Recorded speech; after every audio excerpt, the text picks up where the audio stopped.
Well, good evening, everyone, and thank you for joining us tonight. I just wanted to say we're really excited about this. So, I'm Brenna Burnett, and this is my husband, Adam Burnett. Another phone call. We're really excited you're here. But the reason we wanted to host this workshop is really simple. So, there's a ton of confusion around food right now. Who else is confused? Everywhere you turn, you hear things like processed foods are bad, GMOs are dangerous, eat only whole foods, or I never eat anything in a package. I mean, I was the person that said that. And honestly, I understand why people feel confused. There's a lot of information out there, and most people are just trying to do the right thing for their health, right? They're just trying to be proactive. But the messaging out there often creates fear instead of clarity. So I want to say tonight's not about convincing anyone of anything. We're here for simply three things, our goals. First, we want to educate. We love to educate. Second, we want to provide clarity over fear. Okay, we're going to speak a little bit about that. And third, helping people understand that metabolic health matters more than a food label or food morality. Because here's the truth that gets lost in all of this noise. Not all processed foods are actually the same. And some processed foods are simply foods that have been prepared, preserved, or fortified to make them easier and more nutritious to consume. So other foods are ultra processed and they're stripped of nutrients. They're loaded with additives that don't really support your metabolic health. And those two things get lumped together all the time. And that's where the confusion begins. So tonight we're going to clarify a few things that people really mix up a lot. I was one of those people.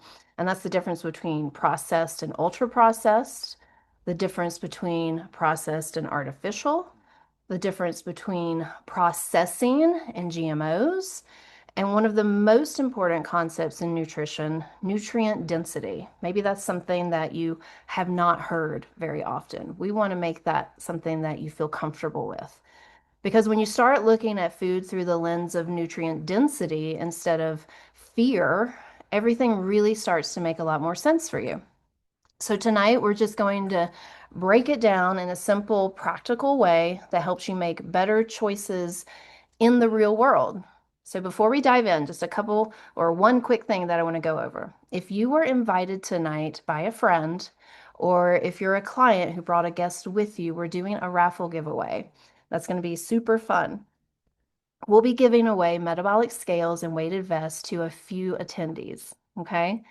And at some point during the workshop, we'll drop a short form in the chat. So be looking for that. It may drop any second.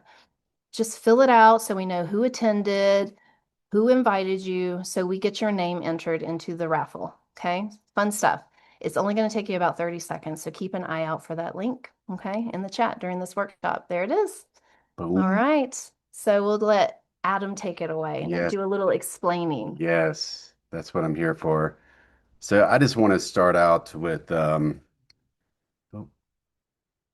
presentation mode. Yeah, Yes, there there we you go. go.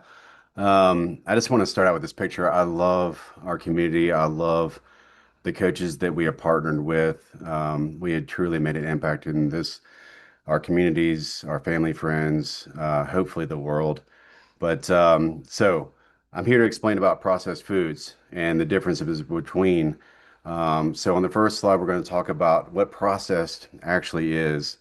And before we get into nutrition labels, ingredients, and food marketing, we need to clear up one of the biggest misconceptions in nutrition.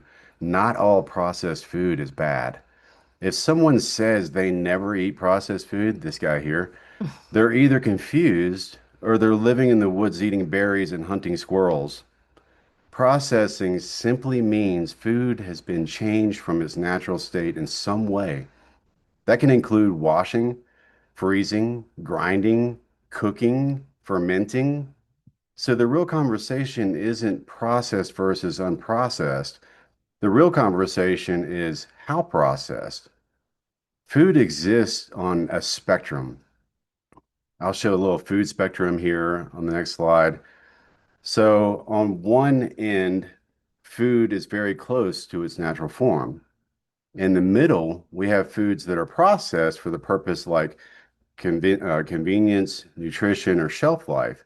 And on the far end, we have ultra processed foods that are engineered to be extremely palatable and easy to overeat. Most healthy diets live somewhere on the left to middle of this spectrum. So, for the next example of processed foods is minimally processed.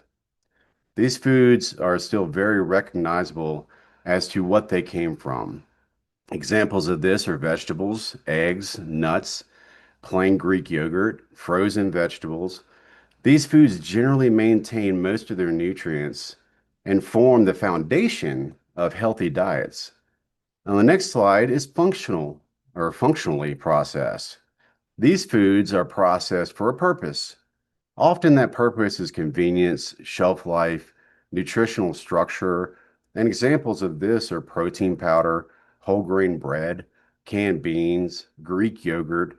These foods can actually help people succeed nutritionally, especially in a busy modern world. Now, the next slides are GMOs and bioengineered foods. This is a topic that often gets mixed in with processed food, so I just thought I'd hit on it really quick. But just because it says GMO or a bioengineered food doesn't actually mean that it's bad. Processing refers how food is prepared after it's harvested. Bioengineered refers to how crop is grown or developed. The example of this is protein. We can't just milk a cow and get whey protein isolate. It comes from bioengineering. Same thing with getting soy protein from soy. You can't just pick it right out the bush and boom, there you go. Both of these are simply ways of extracting protein from a natural source. So again, the category alone doesn't automatically make food harmful. On the next slide is really the bad one. It's when processing goes too far. Where problems usually start is with ultra processed foods. These foods often share a few characteristics: low protein, low fiber, high glycemic load, hyper palatable engineering. These foods often designed with combinations of sugar, fat, salt, and flavoring that stimulate the brain's reward system. Yeah. That's why somebody can eat a large fast food meal and still want dessert 10 minutes later. It's not always willpower problem, it's food design. It is designed And that way. it is. And lastly, focus on nutrient density, as Brennan was saying. One of the biggest traps that people fall into is getting hung up on process instead of nutrition. Processing alone doesn't determine whether food is helpful or harmful. What matters much more is, does the food actually nourish your body? Does it provide protein, fiber, vitamins, minerals, fullness? And we're done with the slides, but this is something to think about. Instead of asking, is this food processed? A better question is, does this food nourish my body? When people start thinking that way, food choices become a lot much more clear. So don't get hung up on the word processed. A blender is processed. Your stomach processes food. Yes, even your coffee grinder processes food. So the real question isn't how processed is it? The real question is, what is this food actually giving your body? Is it giving it protein, fiber, nutrients? Is it making you feel full? Or is it just entertaining your taste buds for 5 minutes? Now we're going to hear from a couple of Yeah. it is, and trust me, I was the guy saying, oh, process, but we're going to hear from a few of our health coaching partners on some common things that they hear or misconceptions they had before learning what the real conversations should be. So first off, let's welcome Gretchen Lohman Brace. What's up, girl? Hello. Let's clear something up. The word process can have a bad reputation, but process doesn't automatically mean junk. The truth is, almost everything we buy in a grocery store has been processed. Canned or frozen vegetables, yogurt, tofu, meats. The real question isn't, is it processed? It's how processed is it and what's actually in it?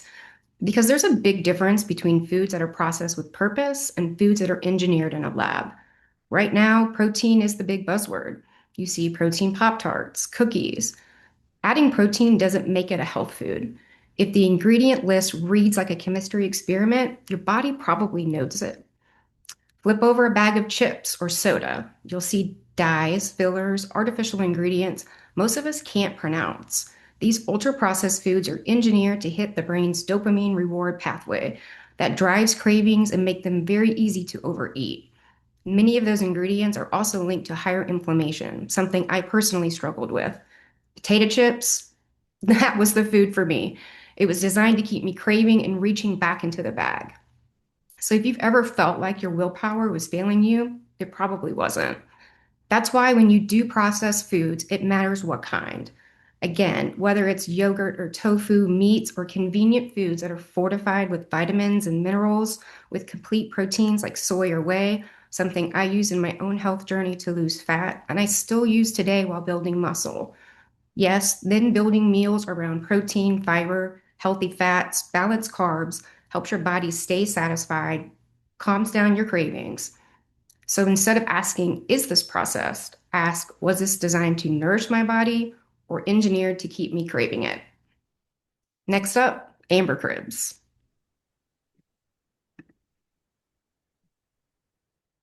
I just want to talk about another reason that people get uncomfortable when we talk about processed food, and that is diet culture trauma. For many years, people have been taught a less is more mentality with food. Don't eat that. Carbs will make you fat. Skip that meal. Just have more willpower. It turns into something people feel guilty about. Like the goal is to cut complete joy out of food. And thinking that way hasn't just affected adults, but we're even seeing it trickle down to our younger generations. And I see this when I take my kids to the grocery store. We'll be walking down the cereal aisle and they'll see a very brightly colored box that says high protein. And we flip it over, and it's really just a sugary cereal with very little protein added to it. And that's the perfect example of the confusion people are dealing with right now, because there's a big difference between whole foods, minimally processed foods like Greek yogurt, cottage cheese, protein powder, and ultra processed foods that are engineered to taste amazing, but they don't actually fuel your body well. But most people were never ever taught the difference. So instead, they're just told to eat less. And here's the problem. That kind of restriction isn't based on structure at all. It's based on white knuckling your hunger and trying to survive on as little calories as possible. And metabolically, that is one of the worst things you can do. When your body is constantly underfed, it will lose muscle mass, your metabolism slows down, and your hunger hormones will go batshit crazy. So it also creates that unhealthy cycle of I will eat healthy all week long and then I will be bad all weekend. Restriction is often followed by overeating and then sometimes binge patterns. So over time, it leaves people with a really unhealthy relationship with food, and then the yo-yo dieting just continues. So when people hear the word structure, they assume that it means restriction. But here's the truth. Structure is not about eating less. It's about fueling your body better with real foods and cutting back on all that ultra processed junk that keeps people stuck. And when people finally get to experience the difference, something so powerful happens. Food stops feeling like a fight, and the structure starts to feel like freedom. All right, Stephanie, you're next.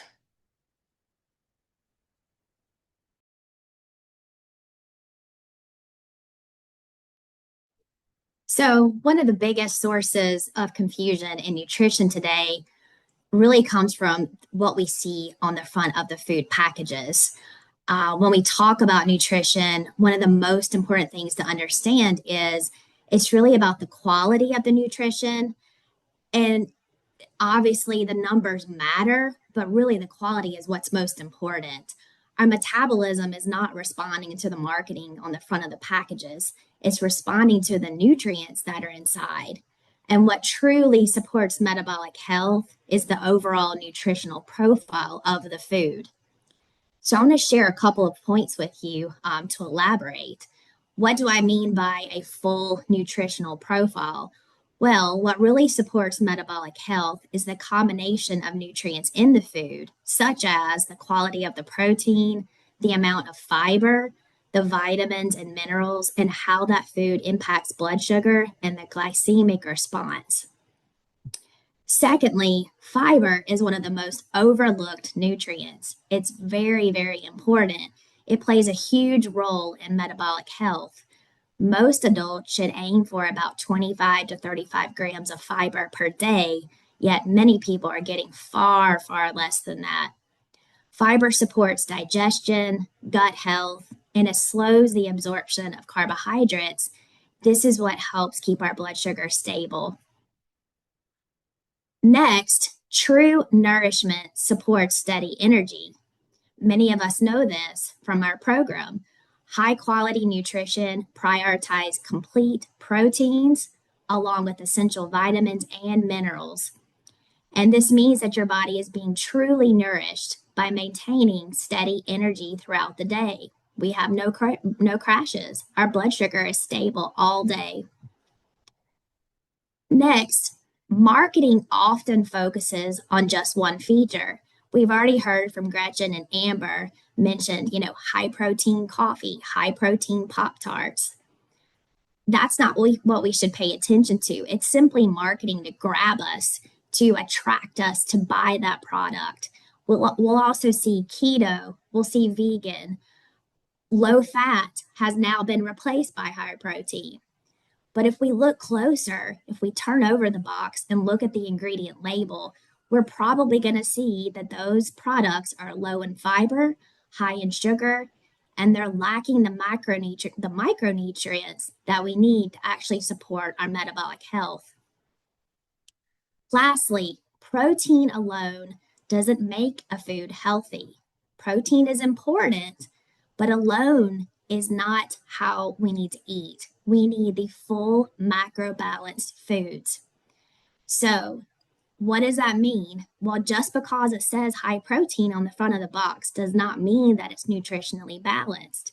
If the product is still high in sugar, low in fiber, built on refined carbs, it's still going to create those same blood sugar spikes and crashes that any traditional junk food, i.e., the ultra processed foods, would cause for us. So, what I want to leave you with is instead of asking yourself, is this food processed? The better question to ask yourself is this food actually nourishing my body? Now I'm going to hand it over to Anne. Hi. I just wanted to talk to you a little bit about the fear mongering that happens online. There's so much of it right now around processed foods, and it's quite honestly doing more harm than good. Everything kind of gets lumped together, like everything that is processed gets lumped together into this one scary category, right? And then suddenly we feel like that our everyday food decisions are dangerous, even when they're not. So the truth is that processing isn't the problem. Processing can be simple, like freezing green beans, right? So the real problem is the fear-based messaging, because it's not taking into account, that messaging isn't taking into account whether it's minimally processed, a healthy food, or an ultra processed food. They want extremes because extremes get attention. So fear creates this stress, these bad feelings in us, right? Where we're like, oh my gosh, I'm doing this wrong. I'm doing this wrong. I know I felt like that. I was one of those people who said, I don't eat processed foods, and was in the drive-through or in the convenience store or eating something out of a package all the time, even though I said I didn't. So all of a sudden, I realized that my metabolic health was more important than where my food was coming from, whether it came in a package or whether it came from the freezer section or wherever it came from. My metabolic health was more important than where that food came from. So the nutrient density is really the key. So real health changes, they come from understanding, from flexibility, from nutrient dense foods. And when you take the fear out of food, we actually make better choices. sustainable choices. And that's where it's at. It doesn't matter if you can do it for this much time. You have to be able to do it from now on so that you can have that health forever. And now I'm going to pass it on to my friend Heather. Hey, y'all. Okay. So one of my biggest obstacles was the fear of having to cook all the things. I thought that eating eating well was cooking all the meals. So if cooking every meal from scratch worked for modern life, half the country wouldn't be struggling with weight and their metabolic health. I mean, the idea that we should be cooking everything from scratch all the time is just unrealistic. Like, if you're a responsible adult, you're supposed to grow the kale and churn the butter and bake the bread and lovingly prepare all your meals each day. I mean, that's just not real for how busy we are. Meanwhile, we're working full time, raising kids, caring for parents, trying to exercise, sleep, have a social life, and maybe keep your sanity. Modern life just didn't get simpler.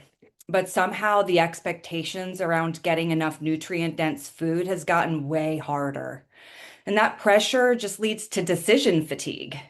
So every single day, people are asking themselves, what should I eat? Do I have the ingredients? Do I have time to cook? Is this healthy enough? Did I mess up already today? And by the time dinner comes around, people are exhausted. And when your brain is tired, we don't choose the best option. We choose the easiest. And that's when drive-throughs and snack foods and late night overeating takes over. So, what actually helps people succeed long term is removing those decisions, not adding more pressure. Structure reduces stress. So, this is why having simple, repeatable, nutritionally balanced options can be incredibly powerful. So, what you may consider boring is actually giving you freedom. It's not about replacing real food. It's about giving people tools that help you make healthy choices easier in a very busy world. So instead of asking yourself, why can't I cook everything perfectly? A better question to ask is, what systems make healthy living realistic for my life? Because health doesn't require perfection in the kitchen, y'all. It requires consistency in your habits. So I'm going to pass the mic over to my homegirl, Wendy.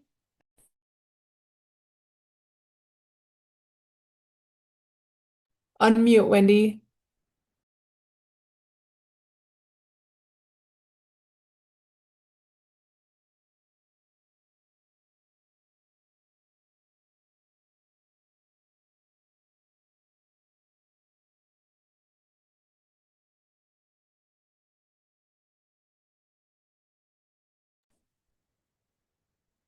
All right, can you hear me now?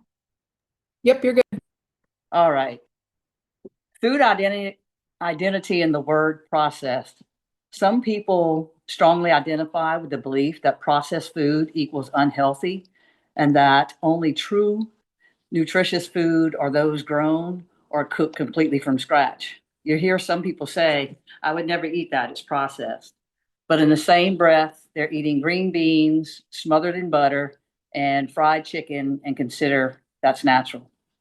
Or someone might feel they need to grow every single thing themselves because they're worried processed foods won't provide enough nutrition, yet they're still going out and eating pizza, which is also processed.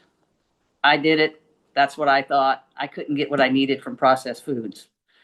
But processing doesn't automatically remove nutrition. In many cases, it actually helps deliver it in a convenient way. Think about it. Frozen fruits and vegetables are processed. They're picked and flash frozen right away, and they're often more nutritious than the fresh ones that have traveled across the country to get to your local grocery store. Sometimes the real shift happens when we're willing to let go of that identity or that ego that says, I don't eat processed food. Because processing can actually be a helpful way to deliver nutrients to our bodies. Nutrients most of us simply aren't going to grow or prepare ourselves every single day. And folks, the reality is most people don't have the time or the ability to grow every single thing. And thankfully, they don't have to, because we now have learned about these processed foods that are there on the market that do give us the nutrients that we need. And at the end of the day, what matters most isn't whether the food comes from your backyard or a package. What matters is how that food supports your body. And now I will pass it over to Marnie. Hello, friends. Thank you so much for having me. I'm so excited to be here with you. Let's talk a little bit about misconceptions about maintaining. One of the biggest myths I hear is that if someone uses structured nutrition tools to lose weight or to get healthier, they'll be stuck on them forever. And how about if we just offer up a different perspective? Because that's simply not true. Tools are crutches, they are supports that we use when we learn new habits. So think about it this way. When somebody's learning to play the piano, they use fingering charts and they use sheet music. With practice, they eventually don't need them the same way anymore, but it helps them to build that skill. And nutrition tools can be the same way. During a structured program, many people will use convenient, nutrient dense products that help them stabilize things like blood sugar, protein intake, portion control. And that can be really helpful when your body and your metabolism are healing. But maintenance is where real life comes in. It's learning how to build meals with lots of vegetables, quality protein, healthy fats, whole foods, while simultaneously having nutrient dense, convenient options available for those busy days when you're short on time. Because let's be real, life can get overwhelmingly full. And it's when we're most busy that sometimes we do ourselves a really big disservice by not fueling our body in a healthy way. Another really cool thing that happens along the way is that your taste buds actually change over time. They regenerate every 2 weeks. So that super sweet, sugary, super salty food, many of us might have been used to before, as we begin creating that healthy metabolism, they start tasting like just way too much. So suddenly whole foods taste amazing. Maintenance isn't about staying dependent on some program forever. It's about learning a blueprint for healthy eating and having tools available when life gets really busy. So for many people, that combination is what finally makes that healthy living sustainable. It creates a whole new freedom in your life that you will love. And I'm going to pass it back to my friend Brenna. Oh my goodness. I love hearing all of these different examples, guys.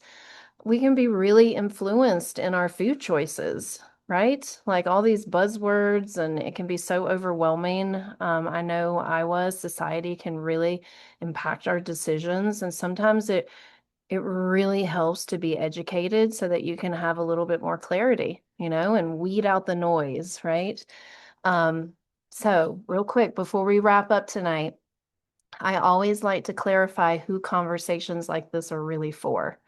So, first, who this isn't for. This probably isn't the right conversation for someone who believes that the only healthy way to eat is perfection, right? And 100% whole foods all the time. I know that is not my life.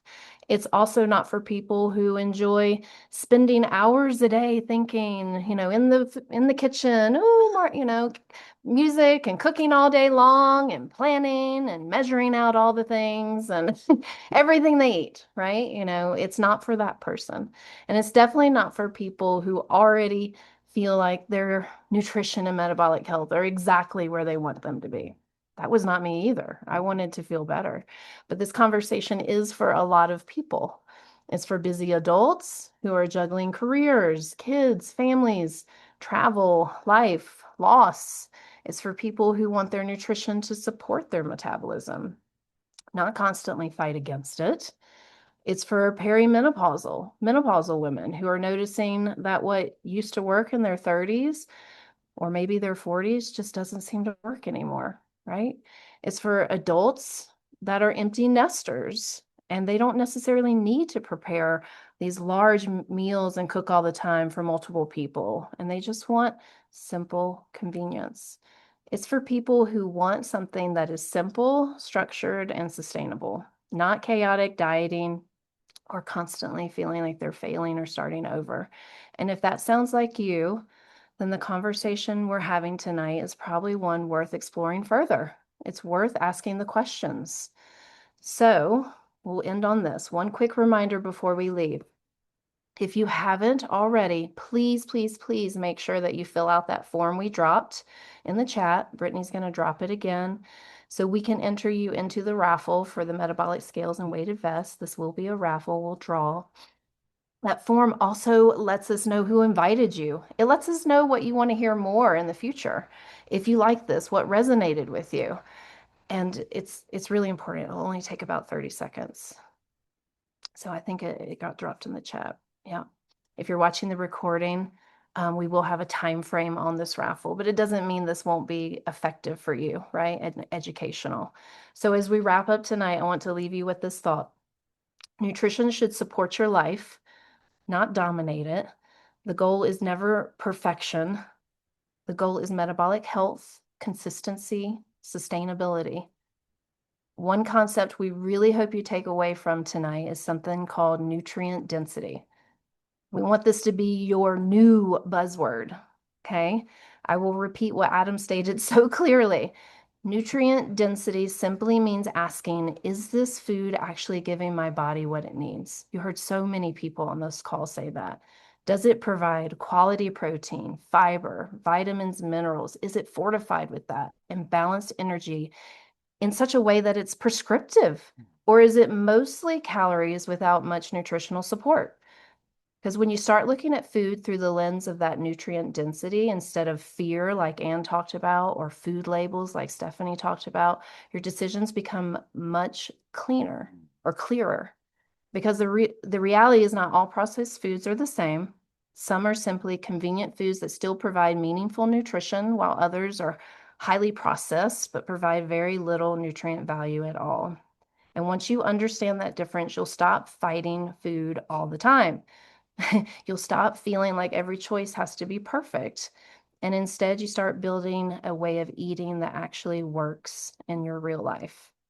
So if tonight sparked curiosity for you, amazing. That's awesome. That's what we want. This isn't about pressure. It's simply about thinking, being open-minded, starting the conversation. If you'd like to explore this further, you can absolutely reach out to the person who invited you, or ask about some of the reset groups we run that help people put these principles into action.